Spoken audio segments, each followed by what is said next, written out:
With Allied forces established in northern France and slowly breaking away from their beachhead from which they had landed on the 6th of June, the Wehrmacht used a terrifying new weapon for the first time against the citizens of London. 1 week later, on the 13th of June 1944, for the first time, the dreaded and soon-to-be familiar sound of a V1 flying bomb was heard. So today, to commemorate the 80th anniversary of the first V1 attacking London, we are looking at this, the 148th Tamiya Fiesler Fi103, which is the RLM designation for the V1 flying bomb. Right, so let's have a look at the box first. We have V1 Fiesler Fi103 written on it. It doesn't say flying bomb anywhere, but hey, I guess they wanted to be correct in their description of it, maybe. Ready to assemble precision model kit. So just the usual gumph down there. We have the Tamiya logo there, and let me just zoom out. That's what the entire box looks like. You can also see a Gloucester Meteor, presumably about to intercept, or maybe it has tried to intercept already. I don't know, but it's a nice painting. We have some information on the side, which I am unable to translate. Apologies for that. And it's dated 1997, made in the Philippines. And the shop edge looks like this. And this edge is exactly the same as the other one. And the colour call-out is on the back. Now, it's ripped because there was a tag over it that I took off because I wanted to see what was underneath. And it didn't come off very well. But that's also the instructions by the looks of it. Look at that. It shows that it comes with a small number of decals. And presumably there are no other instructions because that's it. It just says glue plane together, glue dolly together, stick plane on dolly. Excellent. It does say horizontal stabilizer there, though. Interesting that it, so far, doesn't actually tell you what RLM colour to use. It says AS9 or AS3, which are obviously the Tamiya paint codes, and AS5, but it doesn't give you the RLM colour, the German name for it. I don't actually know what colour these were. I guess they were anything that the Germans could get their hands on. And it doesn't tell you what colour to paint the dolly at all. Interesting. Anyway, let's open it up and see what we've got. It's an end-opening flap-type box.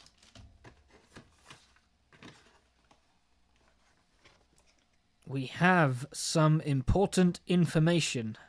Ooh, 2 sides of important information.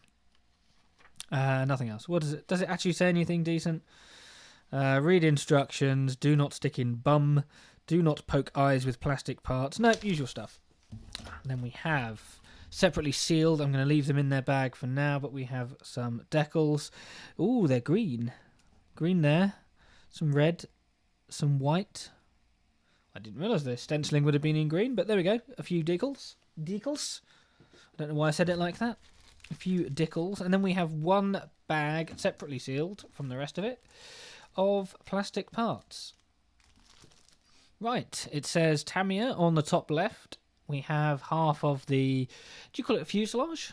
I mean, it's a flying thing. It's a flying bomb. But is it a fuselage or is it the warhead? I suppose the warhead's inside. But, well, yeah, I mean, that is it.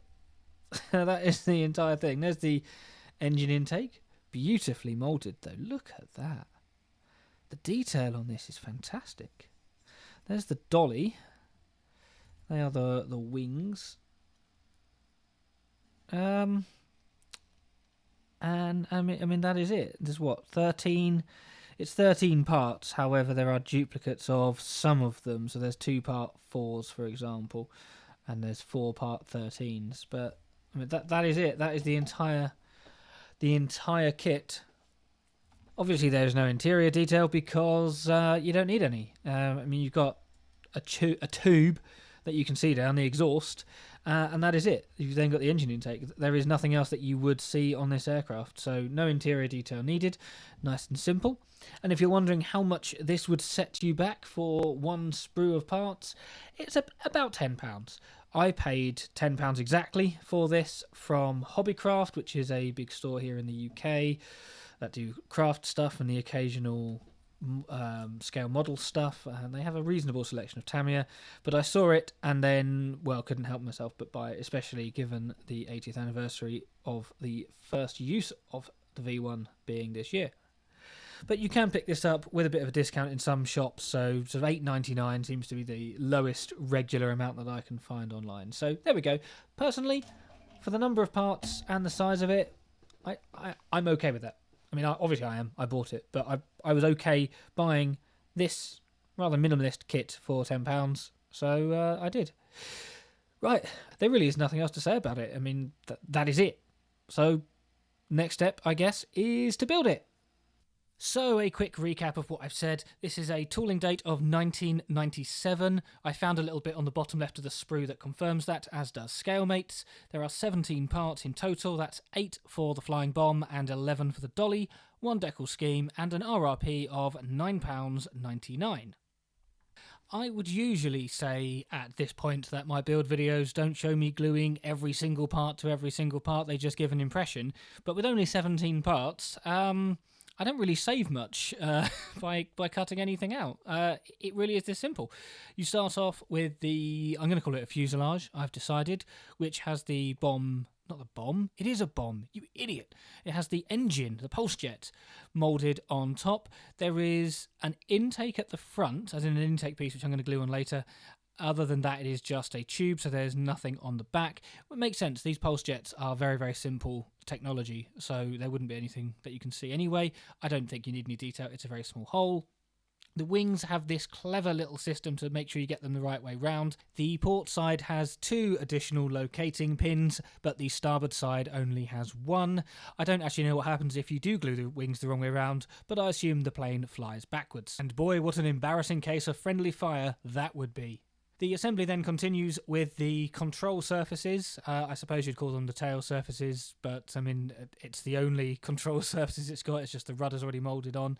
And then the air intake that I mentioned earlier, that is protected with, I'm going to call it a cowling, I suppose it is. It's the front part of the jet engine.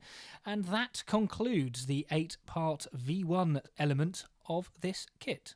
The only issue, if you could call it an issue, was fitting this final part, as you have to squeeze it around the air intake part, but the entire fit was fine. Moving on to the dolly, I've just sped up the footage, but it's essentially unedited. You assemble one frame onto the base frame, and then you glue the other frame onto the base frame and the part of the frame that you have already done. Does that make sense? If not, just watch what I've done, and that is how you do it. Then there are the 4 wheels and 2 handles, 1 at each end. Once the base frame was just a little dry, it wasn't even fully dry, just sturdy enough, the wheels could be dropped in place, and then the handles. The wheels are a perfect fit. They were basically already straight.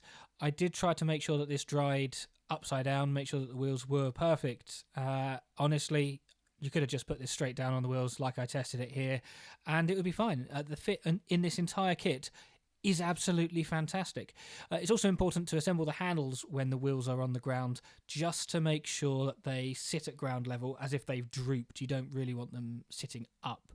Not too much anyway. A little bit is fine, but not too much.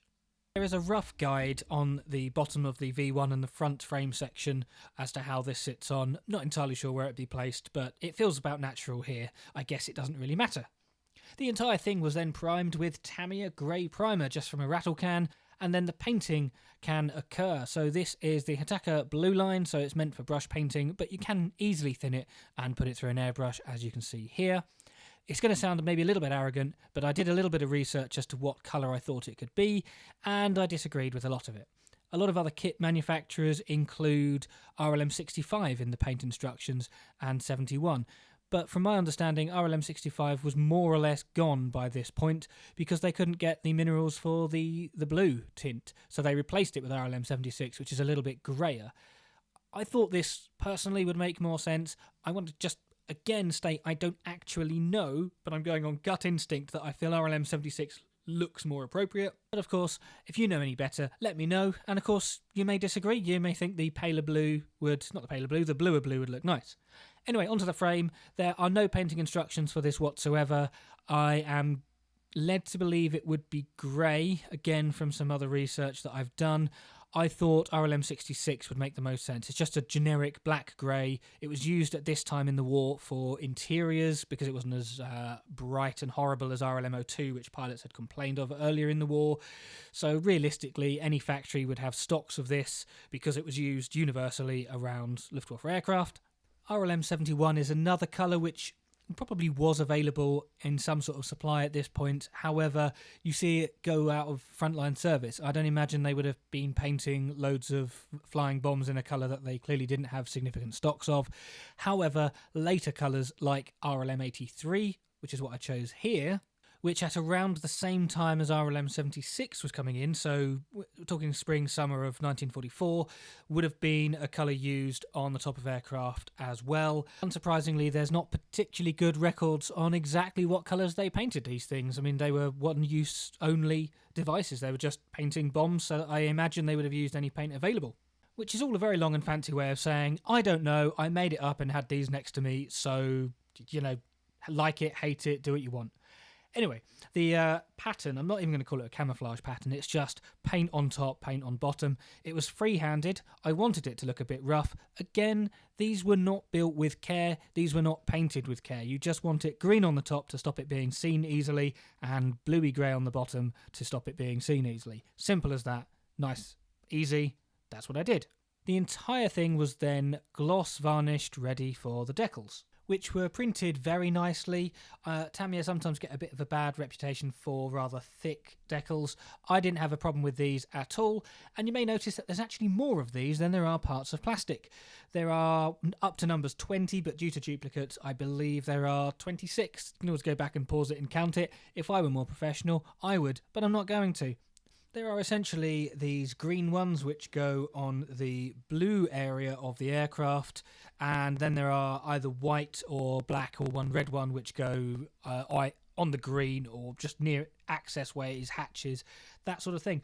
I'm quite surprised actually with how many warnings there are on this, considering the disposable nature of the flying bomb. Although I suppose you would rather it be disposable in its intended use rather than a worker accidentally hitting the wrong bit with a hammer and creating a significant issue at the factory. But anyway, I digress. The decals were really fine, easy to apply. I nearly lost one, but that was a me thing rather than a decal thing, and they used no microset, although I did put microsol on afterwards, so they were just applied with water and my stick in my usual method.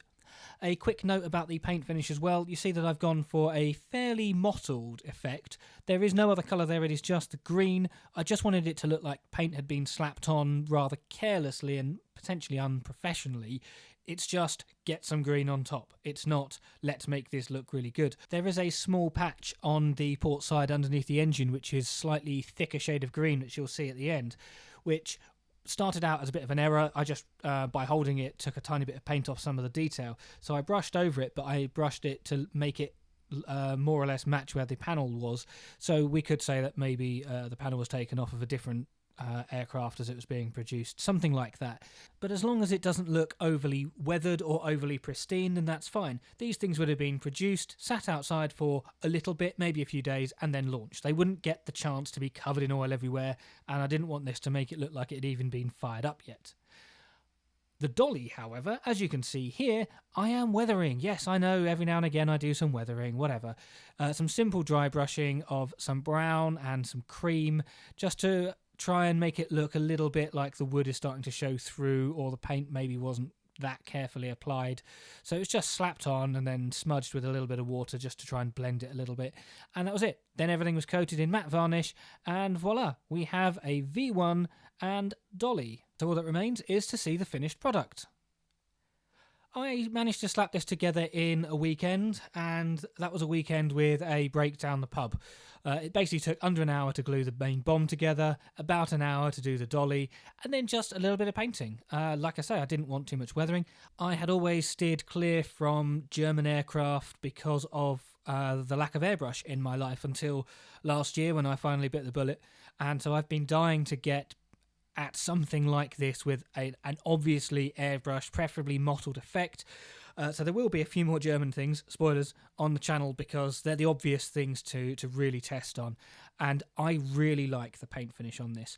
It matches exactly what I wanted. I didn't want it to be too pristine. I didn't want it to be too weathered. I just want it to look lazily made. As such, I am just really happy with the result. The dolly was a bit of a gamble.